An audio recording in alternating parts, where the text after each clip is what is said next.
Hello everyone, welcome to HBS studies. तो दोस्तों, आज की इस वीडियो में SSC MTS का जो आपका एग्जाम रहेगा उसके लिए जो मोस्ट रिपीटेड एक्सपेक्टेड क्वेश्चंस हो सकते हैं, आज हम उनको इस वीडियो में कवर करेंगे। तो 5 जुलाई को जो आपकी पहली शिफ्ट है उसके लिए जो भी एक्सपेक्टेड क्वेश्चंस हो सकते हैं आज हम उनको इस वीडियो में देखेंगे। अगर आपको वीडियो पसंद आई, वीडियो को लाइक करें, शेयर करें, चैनल को सब्सक्राइब कर लें। और जितने भी क्वेश्चन आज की इस वीडियो में कवर करे जाएंगे ये सभी आपके एग्जाम बेस्ड क्वेश्चन होंगे जो कि आपके पहले एग्जाम में ऑलरेडी पूछे जा चुके हैं। तो अगर आपको वीडियो पसंद आए तो वीडियो को लाइक जरूर करें। तो चलिए वीडियो को स्टार्ट करते हैं, देखते हैं पहला क्वेश्चन क्या है। तो हमारा पहला क्वेश्चन है, where is the headquarter of DRDO located. तो ये काफी इजी क्वेश्चन रहेगा, DRDO का हेडक्वार्टर कहां पे लोकेटेड है, ये आपसे क्वेश्चन पूछा जा रहा है, जो कि आपका 2021 का अप्रैल में पेपर हुआ था, उसमें ये क्वेश्चन पूछा गया था। तो इसका आपका आंसर हो जाएगा दिल्ली। तो दिल्ली जो कि कैपिटल है इंडिया की, वहां पे हेडक्वार्टर लोकेटेड है DRDO का। अब यहां पे इस क्वेश्चन लेने का मतलब यह है कि बाकी जितने भी इंपॉर्टेंट हेडक्वार्टर्स जो आपके आने वाले एग्जाम्स में, आने वाली शिफ्ट में पूछे जा सकते हैं, उनको भी कवर किया जा सके। तो बाकी हेडक्वार्टर्स की हम बात करते हैं, जैसे कि रिजर्व बैंक ऑफ इंडिया का अगर आपसे पूछा जाए तो उसका हेडक्वार्टर है मुंबई में। Export import bank of India, जिसको कि एक्सिम बैंक के नाम से भी जाना जाता है, इसका भी हेडक्वार्टर है मुंबई में। फिर इंडियन बैंक्स एसोसिएशन, जिसको कि IBA भी बोला जाता है, इसका भी हेडक्वार्टर मुंबई में ही लोकेटेड है। फिर national bank for agriculture and rural development, जिसको कि पॉपुलरली NABARD के नाम से जाना जाता है, इसका हेडक्वार्टर लोकेटेड है मुंबई में। फिर नेशनल हाउसिंग बैंक का हेडक्वार्टर है न्यू दिल्ली में। फिर आता है एशियन डेवलपमेंट बैंक, जिसको कि ADB भी बोला जाता है, इसका मंडुलोंग रहेगा, या फिर आप मनीला भी याद रख सकते हैं, मनीला फिलीपींस में हेडक्वार्टर है आपका एशियन डेवलपमेंट बैंक का। स्टील अथॉरिटी ऑफ इंडिया, अगर सेल की बात करी जाए तो इसका हेडक्वार्टर न्यू दिल्ली में है। Securities and exchange board of India, SEBI का हेडक्वार्टर कहां पे है, मुंबई में। फिर आता है small industries development bank of India, जिसको कि SIDBI भी बोला जाता है, इसका हेडक्वार्टर है लखनऊ, जो कि कैपिटल है उत्तर प्रदेश की। फिर न्यू डेवलपमेंट बैंक की अगर बात करी जाए तो न्यू डेवलपमेंट बैंक को ब्रिक्स बैंक के नाम से भी जाना जाता है, जो कि जिसका हेडक्वार्टर है शंघई, चाइना में लोकेटेड। फिर वर्ल्ड बैंक की बात करी जाती है, जिसको कि इंटरनेशनल बैंक भी बोला जाता है, इसका हेडक्वार्टर लोकेटेड है वॉशिंगटन DC, जो कि कैपिटल है यूनाइटेड स्टेट्स ऑफ अमेरिका की। फिर आता है life insurance corporation of India LIC, जिसका हाल ही में IPO भी निकला है, काफी ज्यादा चर्चे चल रहा था। तो LIC की अगर बात करी जाए तो इसका हेडक्वार्टर है आपका मुंबई में लोकेटेड। अगला क्वेश्चन देखते हैं हमारा, Swami Vivekananda established Ramakrishna mission in the year. तो स्वामी विवेकानंद के द्वारा कौन से साल में रामकृष्ण मिशन की स्थापना की गई थी, आपसे ये क्वेश्चन पूछा जा रहा है। तो आपको जो ईयर है, रामकृष्ण मिशन जो है उसकी जो एस्टेब्लिशमेंट ईयर है वो आपको बताना है। तो इसमें आपका आंसर क्या हो जाएगा, इसमें आपका आंसर है 1897। 1897 में स्वामी विवेकानंद के द्वारा एस्टेब्लिश किया गया था रामकृष्ण मिशन को। आपको ईयर जरूर ध्यान रखना है। अगला क्वेश्चन देखते हैं हमारा। अब अगले क्वेश्चन पे बढ़ने से पहले हम आपको बताना चाहते हैं कि SSC MTS का जो आपका एग्जाम रहेगा उसके लिए मोस्ट एक्सपेक्टेड रिपीटेड क्वेश्चंस की ये एक ई-बुक लॉन्च करी गई है। इंपॉर्टेंट क्यों रहेगी, क्योंकि जो क्वेश्चंस काफी ज्यादा इंपॉर्टेंट है, जिनकी सबसे ज्यादा चांस रहेगी आपके एग्जाम्स में पूछे जाने की, वही क्वेश्चंस आपको इस ई-बुक में प्रोवाइड कराए गए हैं। ये जो ई-बुक रहेगी सिर्फ आपको 49 रुपीज में प्रोवाइड कराई जा रही है। 49 रुपीज में क्यों रहेगी, क्योंकि इसमें 1000 से ज्यादा एक्सपेक्टेड क्वेश्चंस हैं जो कि आपको मिलेंगे। और इसमें जो प्रीवियस ईयर के क्वेश्चंस हैं, आपके 2021 का जो पेपर हुआ था MTS का, उसके क्वेश्चंस भी इसमें कवर कराए गए हैं। तो ये ई बुक जो रहेगी गेम चेंजर रहेगी आपके एग्जाम में, इसको काफी ज्यादा मदद मिलेगी आपको इस ई बुक से। तो अगर आप इंटरेस्टेड हो तो बाई लिंक जो है वो आपको डिस्क्रिप्शन में मिल जाएगा, आप डिस्क्रिप्शन में जाके इसको बाई कर सकते हैं। पेमेंट करने के बाद आपको पेज पे ही रुकना है, वहीं पे आपको फाइल मिलेगी, वो आपको डाउनलोड कर लेनी है अपने सिस्टम में। अगर आप डाउनलोड नहीं कर पाते किसी कारण की वजह से, तो नीचे हमारी Gmail ID प्रोवाइडेड है, आप इस पे डायरेक्टली मेल कर सकते हैं। आप इसको एक बार जरूर ट्राई करें, सिर्फ 49 रुपीज में प्रोवाइड कराई जा रही है। अगला क्वेश्चन देखते हैं हमारा, in which of the following years was the battle of Chanderi fought between Babur and Medini Rai. तो बाबर और मेदिनी राय इन दोनों के बीच में एक युद्ध लड़ा गया था जिसका नाम रहेगा बैटल ऑफ चंदेरी। तो ये कौन से साल में लड़ा गया था।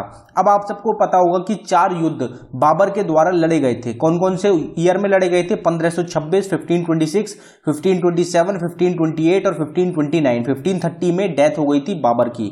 तो इनमें से आपका ऑप्शन कौन सा है इससे रिलेटेड, तो आपका आंसर हो जाएगा 1528। 1528 में बैटल ऑफ चंदेरी लड़ी गई थी बाबर और मेदिनी राय के बीच में, जिसमें बाबर के द्वारा इस बैटल को जीत लिया गया था। ये आपको ध्यान रखना है। अब ये जो क्वेश्चन रहेगा ये आपका मोस्ट इंपॉर्टेंट रहेगा, क्योंकि यहाँ पे अगर हम बात करें मुगल एम्पायर की, तो मुगल एम्पायर की नींव बाबर के द्वारा रखी गई थी। अब इसमें आपको एक चीज ये ध्यान रखनी है कि ये सब जो बैटल्स लड़े गए थे मुगल एम्पायर के, उनके ईयर्स आपको पता होने चाहिए। तो एक बार वो देख लेते हैं हम।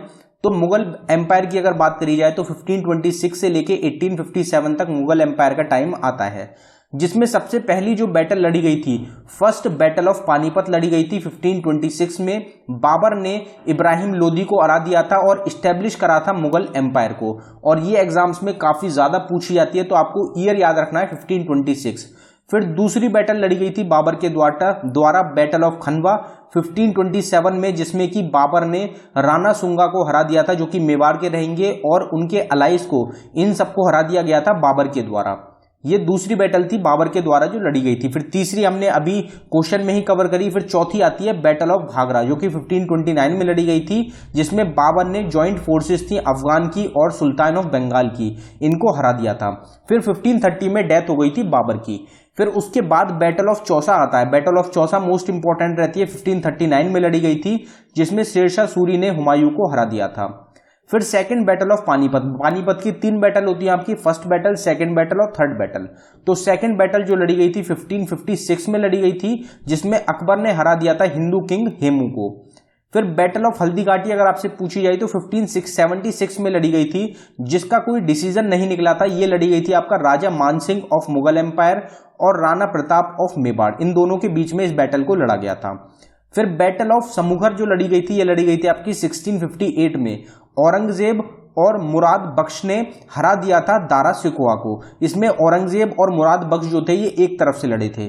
फिर बैटल ऑफ खंजवा की बात होती है तो ये 1659 में लड़ी गई थी, जिसमें औरंगजेब ने हरा दिया था अपने भाई को, जिनका नाम रहेगा शाह शुजा, जो कि भाई थे औरंगजेब के, उनको हराया था 1659 में। फिर battle of Karnal most important रहता है, 1739 में लड़ी गई थी। इसमें क्या चीज आपसे पूछी जाती है वो हम आगे बात करते हैं। तो इसमें नादिर शाह के द्वारा हरा दिया गया था मुगल एम्परर मोहम्मद शाह को, और सबसे इंपॉर्टेंट ये रहता है कि इन्होंने लूट लिया था मुगल का जो ट्रेजर था, जिसमें कि जो पिकॉक थ्रोन मोस्ट इंपॉर्टेंट और कोहिनूर डायमंड, ये दोनों चीजें लूट ली गई थी नादिर शाह के द्वारा बैटल ऑफ करनाल में 1739 में। ये आपको ध्यान रखना है। अगला क्वेश्चन देखते हैं हमारा, in which of the following states is the bison Rajbari national park located. तो बिसन राजबरी नेशनल पार्क कहां पे लोकेटेड है? आपसे बिसन नेशनल पार्क पूछा जा सकता है या फिर आपसे राजबरी नेशनल पार्क पूछा जा सकता है, दोनों एक ही रहेंगे। ये कहां पे लोकेटेड है? तो आपका आंसर हो जाएगा त्रिपुरा स्टेट। त्रिपुरा स्टेट का आपका नेशनल पार्क है बिसन नेशनल पार्क या फिर राजबरी नेशनल पार्क। यहां पे कौन सी स्टेट की बात हुई है? तो यहां पे त्रिपुरा स्टेट की बात हुई है। अगर त्रिपुरा की बात करी जाए तो त्रिपुरा की कैपिटल क्या है? तो त्रिपुरा की कैपिटल है अगरतला। यूनाइटेड टेरिटरी का एक दर्जा मिला था त्रिपुरा को 1 नवंबर 1956 में। उसके बाद इसको स्टेट का दर्जा मिला है 21 जनवरी 1972 को। 8 डिस्ट्रिक्ट है टोटल आपके त्रिपुरा स्टेट में। गवर्नर है सत्यदेव नारायण आर्य। चीफ मिनिस्टर है करंट टाइम में बिप्लब कुमार देव, जो कि हैं बीजेपी से। डिप्टी चीफ मिनिस्टर हैं आपके जिष्णु देव वर्मा बीजेपी से। लेजिस्लेचर की अगर बात करी जाए तो यूनिकैमरल रहेगी, जिसमें 60 सीट्स आती हैं। स्टेट एनिमल की अगर बात करी जाए तो फेयर लीफ मंकी जो है इनका स्टेट एनिमल है। स्टेट बर्ड कौन सी है? तो green imperial pigeon state bird है त्रिपुरा की। मोस्ट इंपॉर्टेंट क्वेश्चंस हैं। अब यहाँ पे हमारी जो बात हुई है वो हुई है नेशनल पार्क से रिलेटेड। तो कुछ इंपॉर्टेंट नेशनल पार्क्स जो आपके एसएससी सीएचएसएल का एग्जाम है उसके लिए जो मोस्ट इंपॉर्टेंट नेशनल पार्क्स हैं, जो पहले भी पूछे जा चुके हैं और आगे भी पूछे जाएंगे, उनको हम पढ़ लेते हैं। तो सबसे पहले रहेगा हमारा अनाईमुद्दी शोला, या फिर दूसरा हमारा रहेगा इराविकुलम नेशनल पार्क। ये दोनों नेशनल पार्क कहां पे लोकेटेड है? आपके केरला स्टेट में।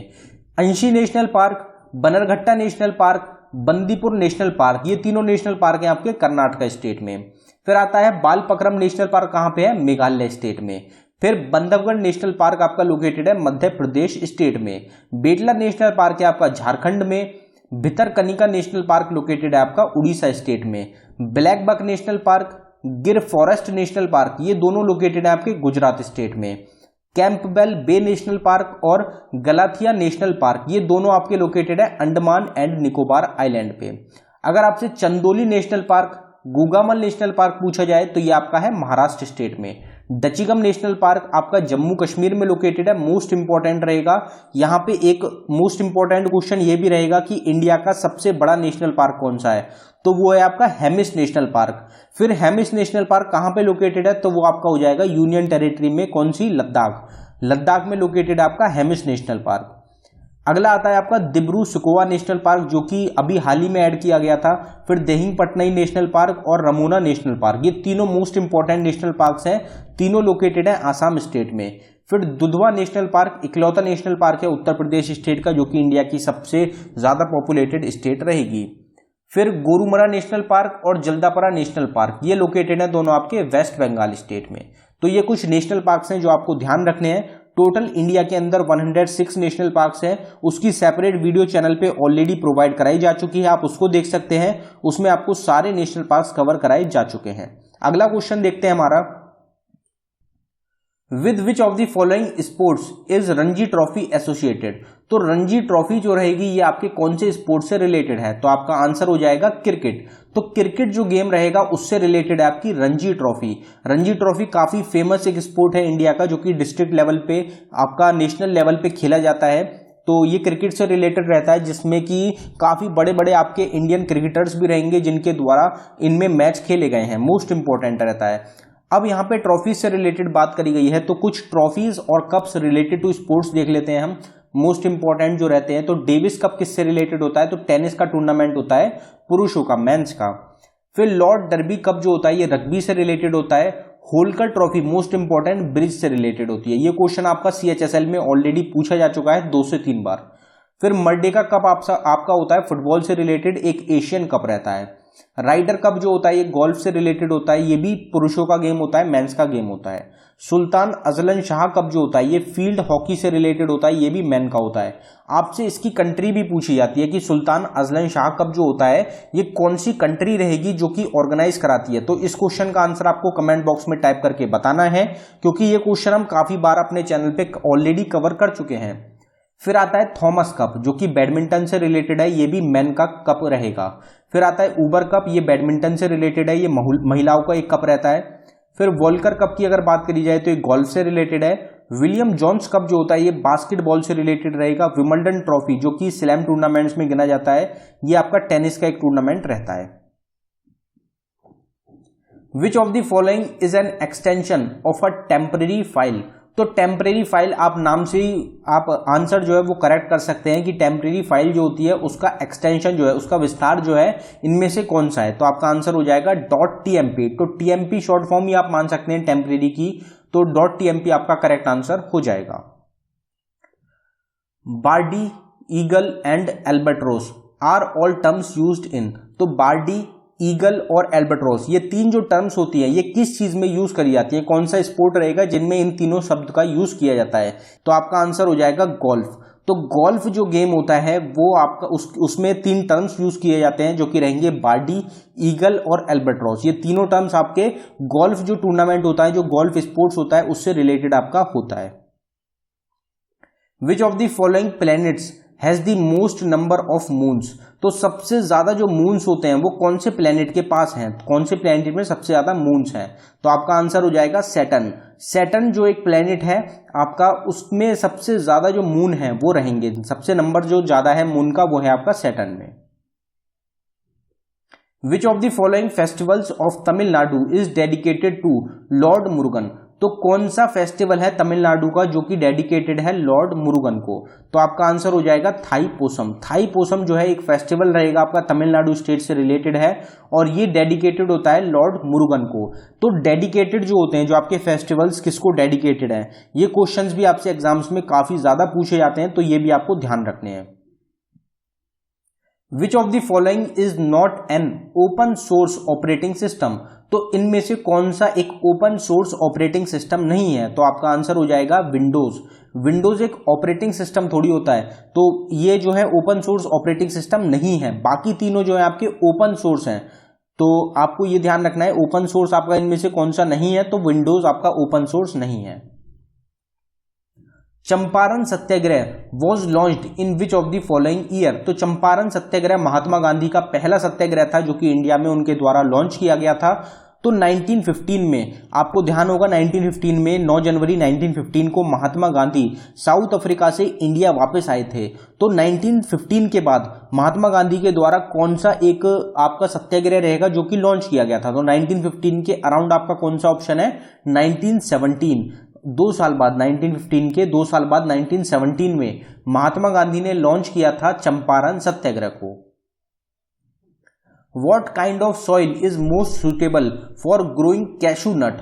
तो कैशू नट, काजू जो होते हैं उनको ग्रो करने के, उगाने के लिए कौन सी मिट्टी है जो कि सबसे ज्यादा उपयुक्त होती है। तो आपका आंसर इसमें क्या हो जाएगा, आपका आंसर हो जाएगा red laterite soil. Red laterite soil जो होता है सबसे ज्यादा सूटेबल रहता है, सबसे ज्यादा उपयुक्त रहेगा आपका उगाने के लिए कैशू नट को, काजू को उगाने के लिए सबसे जो अच्छी मिट्टी रहती है, जो जिसमें सबसे अच्छी तरीके से काजू जो होते हैं वो उगते हैं, वो आपकी होती है red laterite soil.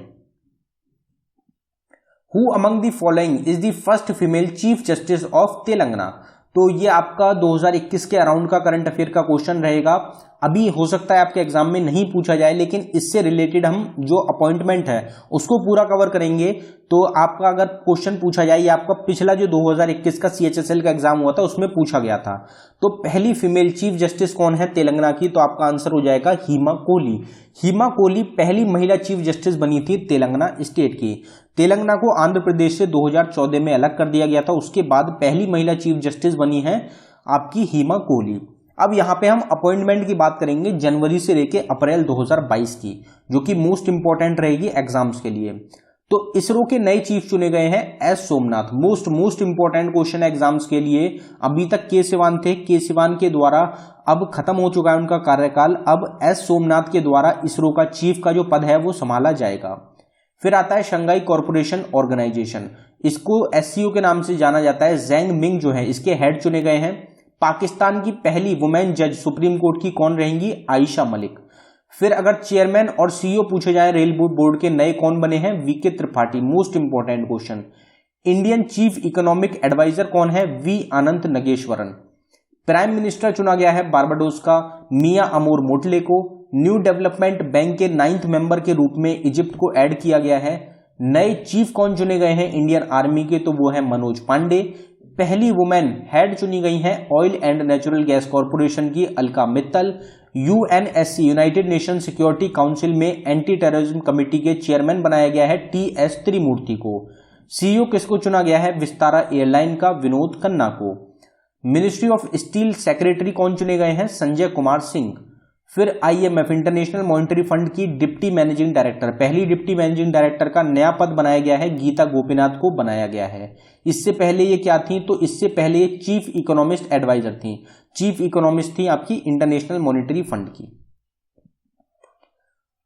Hockey, Pikki and Siddi are dash from Karnataka. तो हक्की, पिक्की और सिद्धि ये तीनों चीज क्या है? कर्नाटका स्टेट से। तो आपका आंसर हो जाएगा लैंग्वेजेस। तो ये तीनों आपकी लैंग्वेजेस हैं आपकी कर्नाटका स्टेट से रिलेटेड। कर्नाटका स्टेट की तीनों लैंग्वेजेस हो जाएंगी। Who is the author of the book pathway to God? तो पाथवे टू गॉड जो ये बुक है ये किसके द्वारा लिखी गई है? इसके ऑथर कौन है? तो हमारा आंसर हो जाएगा महात्मा गांधी। तो महात्मा गांधी आपके ऑथर रहेंगे बुक के, जिसका टाइटल है पाथवे टू गॉड। अब यहां पे अगर हम बात करें बुक्स एंड ऑथर्स की, तो जो books and author most important रहेंगी आपके SSC CHSL एग्जाम के लिए, हम उनको एक बार देख लेते हैं। इसमें जो आपकी जो मॉडर्न जो हमारा फ्रीडम फाइटर से रिलेटेड का टाइम रहता है उससे रिलेटेड ही आपको बुक्स जो हैं वो कवर कराई गई हैं, क्योंकि क्वेश्चन भी आपका महात्मा गांधी से रिलेटेड था। तो हम इनकी बात करते हैं। मोस्ट इंपॉर्टेंट बुक्स हैं आपके एग्जाम्स के लिए। तो महात्मा गांधी के द्वारा जो इंपॉर्टेंट बुक्स लिखी गई हैं उनको देखते हैं। तो Hind Swaraj, my experiment with truth और की टू हेल्थ, ये तीनों बुक लिखी गई हैं महात्मा गांधी के द्वारा। मौलाना अबुल कलाम आजाद की बुक रहेंगी इंडिया विंस फ्रीडम और गुबार एक खातिर। मनमोहन सिंह जो कि हमारे फॉर्मर प्राइम मिनिस्टर हैं, उनके द्वारा चेंजिंग इंडिया बुक को लिखा गया है।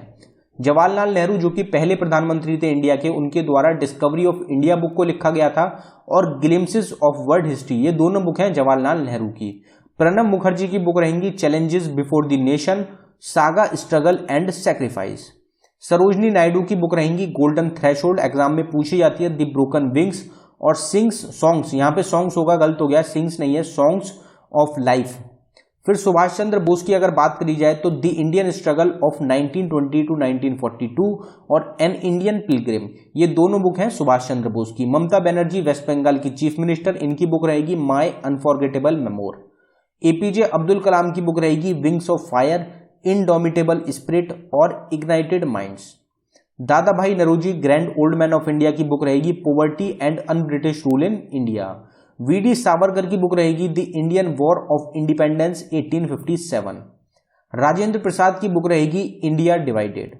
बाल गंगाधर तिलक के द्वारा लिखी गई है गीता रहस्य और द आर्कटिक होम इन दी वेदास, ये दोनों बुक हैं आपकी बाल गंगाधर तिलक की। इनके अलावा और भी काफी सारी बुक्स हैं जो कि इनके द्वारा लिखी गई हैं, उसके लिए आपको सेपरेट वीडियो मिल जाएगी हमारे चैनल पे, आप उसको देख सकते हैं। लीडर्स के नाम से, बुक्स एंड ऑथर्स लीडर्स के नाम से आपको सेपरेट वीडियो मिल जाएगी। तो दोस्तों ये था हमारी वीडियो का आखिरी क्वेश्चन। अगर आपको वीडियो पसंद आई हो, वीडियो को लाइक करें। अगर आपने अभी तक चैनल को सब्सक्राइब नहीं किया है तो आप चैनल को जरूर सब्सक्राइब कर लें। इसी तरीके की वीडियोस के लिए आपको इसी तरीके की इंपॉर्टेंट वीडियोस हमारे चैनल पे प्रोवाइड कराई जाती हैं जो कि आपके आने वाले एग्जाम्स के लिए मोस्ट इंपॉर्टेंट रहेंगी। इसी तरीके की और भी वीडियोस आपको डेली बेसिस पे प्रोवाइड कराई जाएंगी आपके एग्जाम्स तक। फिर एग्जाम्स के बाद जब आपके एग्जाम चल रहे होंगे आपको एनालिसिस भी डिटेल में प्रोवाइड कराई जाएगी चैनल पे, तो आप चैनल को जरूर सब्सक्राइब करें। हमारी ई बुक्स हैं जिनका लिंक आपको डिस्क्रिप्शन में मिल जाएगा, आप उनको बाय कर सकते हैं जो कि आपके एग्जाम्स के लिए इंपॉर्टेंट हैं। उनसे डायरेक्ट आपको एग्जाम्स में क्वेश्चन देखने को मिलेंगे। धन्यवाद दोस्तों।